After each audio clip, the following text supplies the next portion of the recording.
সম্মানিত ভিউজার, আসসালামু আলাইকুম। আপনারা দেখতেছেন হাজার হাজার শ্রমিক কাজের উদ্দেশ্যে রওনা দিয়েছে বিভিন্ন দেশ থেকে। আর এই টানেলটি হচ্ছে আপনার মক্কা শরীফের পূর্ব দিকে পাহাড় গেট থেকে শুরু হয়েছে। যারা আবু জাহেলের ঘর চেনেন না, অর্থাৎ অন্য দিক থেকে গেলে অনেক সময় পথ হারিয়ে যায়, আবু জাহেলের বাড়ি যেয়ে একটু পায়খানা প্রস্রাব করতে পারে না, অনেক সময় পথ হারিয়ে যায়। এই কারণে জেদ্দা সরকার অর্থাৎ সৌদি সরকার এই টানেলটি করছে যাতে করে আবু জাহেলের বাড়ি যাইয়া একটু ঠিক মতন পায়খানা প্রস্রাব করে আসতে পারে।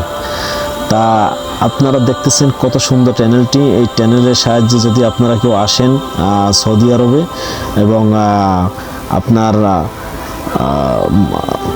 আবু জাহেলের বাড়ি যদি আপনারা পায়খানা প্রস্রাব করতে চান, তাহলে এই টানেল থেকে ঢুকবেন এবং পায়খানা প্রস্রাব করে চলে আসবেন।